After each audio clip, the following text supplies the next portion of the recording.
নমস্কার এবং আদাব। আপনাদেরকে এই চ্যানেলে স্বাগতম। আশা করি সবাই ভালো আছেন। আজ আমরা আপনাদের নিয়ে যাব হাওর বাঁওর, বাউল সম্রাট শাহ আব্দুল করিম আর রাধার মনের পুণ্যভূমি সুনামগঞ্জে। মাঘ মাসের শুক্লপক্ষে পঞ্চমী তিথিতে সারা দেশে বিদ্যা ও সুরের দেবী মা সরস্বতী পূজিত হন। তবে সুনামগঞ্জ জেলায় এই পূজার আনন্দ, উন্মাদনা এবং ঐতিহ্য এক ভিন্ন মাত্রা যোগ করে। আজ আমরা জানব সুনামগঞ্জের সরস্বতী পূজার সেই বর্ণিল উৎসবমুখর পরিবেশ, এর ইতিহাস এবং নানা জানা অজানা কথা। সুনামগঞ্জ শহরের আনাচে কানাচে, প্রতিটি পাড়া মহল্লায়, শিক্ষা প্রতিষ্ঠানে এবং ঘরে ঘরে সরস্বতী পূজাকে কেন্দ্র করে এক উৎসবমুখর পরিবেশের সৃষ্টি হয়। পূজা আসার বেশ কয়েকদিন আগে থেকেই শুরু হয়ে যায় তুমুল প্রস্তুতি। মৃৎশিল্পীরা দিন-রাত এক করে তৈরি করেন মা সরস্বতীর অপরূপ প্রতিমা। প্রতিমার গায়ে তুলির শেষ আঁচড় দেওয়া থেকে শুরু করে মণ্ডপ সাজানো, সবকিছুতেই থাকে তারুণ্যের ছোঁয়া। কারণ সরস্বতী পূজা মানেই তো ছাত্রছাত্রী আর তরুণ-তরুণীদের প্রাণের উৎসব। সুনামগঞ্জ শহরের বুক চিরে বয়ে গেছে ঐতিহ্যবাহী সুরমা নদী। এই নদীর তীরের মণ্ডপগুলোতে পূজার আমেজ থাকে দেখার মতো। ভোরবেলা থেকেই সনাতন ধর্মাবলম্বী পূজারীরা, বিশেষ করে শিক্ষার্থীরা, নতুন পোশাকে সেজে মণ্ডপে মণ্ডপে অঞ্জলি দিতে ছুটে আসে। হলুদ ও বাসন্তী রঙের শাড়ি আর পাঞ্জাবিতে পুরো শহর যেন এক বাসন্তী রঙে রূপ নেয়। মায়ের চরণে পুষ্পাঞ্জলি দিয়ে শিক্ষার্থীরা প্রার্থনা করে বিদ্যা, বুদ্ধি আর সুপ্ত প্রতিভার বিকাশের জন্য।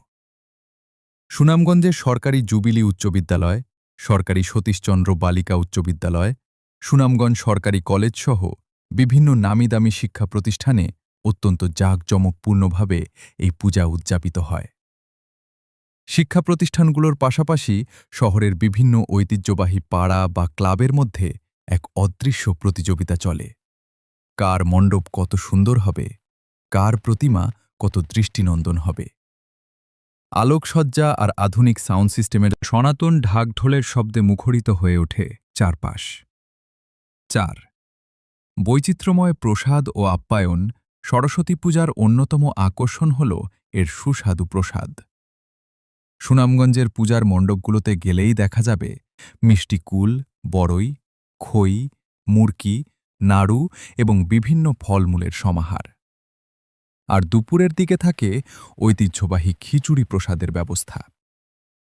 জাতি, ধর্ম, বর্ণ নির্বিশেষে সবাই একসঙ্গে বসে এই প্রসাদ গ্রহণ করে, যা সুনামগঞ্জের অসাম্প্রদায়িক চেতনার এক অনন্য উদাহরণ। ৫. সাংস্কৃতিক সন্ধ্যা ও আরতি প্রতিযোগিতা। সন্ধ্যা নামতেই সুনামগঞ্জের পূজার আমেজ দ্বিগুণ হয়ে যায়। প্রায় প্রতিটি বড় মণ্ডপেই আয়োজন করা হয় ধুনুচি নাচ বা আরতি প্রতিযোগিতা। ঢাকের তালে তালে তরুণ-তরুণীদের সেই আরতি নাচ দেখার জন্য ভিড় জমে যায়।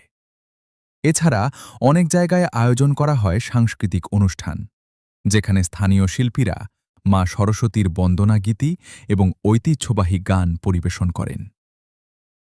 সুরের দেবী মায়ের এই পূজায় গান-বাজনার এক স্বর্গীয় পরিবেশ তৈরি হয়। ৬. প্রতিমা বিসর্জন। এক আবেগঘন বিদায় পূজার পরের দিন বা তার পরের দিন আসে প্রতিমা বিসর্জনের সেই আবেগঘন মুহূর্ত। সুনামগঞ্জের ঐতিহ্যবাহী সুরমা নদীতে বা স্থানীয় ধোপাজান নদীতে অত্যন্ত জাঁকজমকপূর্ণ শোভাযাত্রার মাধ্যমে প্রতিমা বিসর্জন দেওয়া হয়। নৌকায় করে প্রতিমা নিয়ে সুরমা নদীর বুকে ঘুরে বেড়ানোর দৃশ্যটি সত্যিই মনোমুগ্ধকর। ঢাকের শেষ আওয়াজে অশ্রুসজল চোখে ভক্তরা মা সরস্বতীকে বিদায় জানান এবং আগামী বছর আবার আসার প্রার্থনা করেন। নতুন পাড়ার চার দিগন্তের পুজোর আমেজ। সুনামগঞ্জ শহরের পূজার কথা বলতে গেলে যে এলাকাটির নাম সবার আগে চলে আসে তা হল ঐতিহ্যবাহী নতুন পাড়া। এই নতুন পাড়ার ৪টি অংশ, অর্থাৎ পূর্ব, পশ্চিম, উত্তর এবং দক্ষিণ, নতুন পাড়ার পূজা মণ্ডপগুলো যেন পুরো শহরের প্রতিমা দর্শনার্থীদের প্রধান আকর্ষণ বিন্দুতে পরিণত হয়। পূর্ব নতুন পাড়া। পূর্ব নতুন পাড়ার পূজা মণ্ডপগুলোতে সবসময়ই ঐতিহ্যের একটা দারুণ ছাপ দেখা যায়। এখানকার মণ্ডপসজ্জায় সনাতন রীতিনীতিকে যেমন প্রাধান্য দেওয়া হয়, তেমনি আলোকসজ্জাতেও থাকে স্নিগ্ধতা।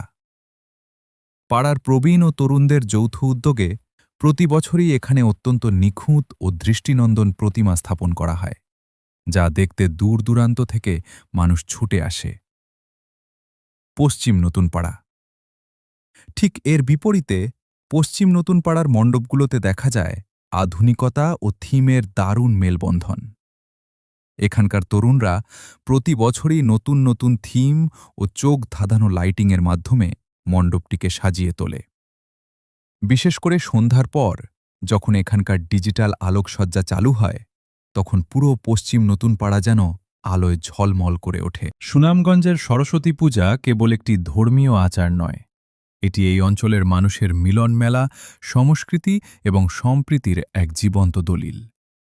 শীতের আমেজে মাঘের এই পঞ্চমী তিথি সুনামগঞ্জবাসীকে দিয়ে যায় এক অনন্য স্মৃতির ক্যানভাস।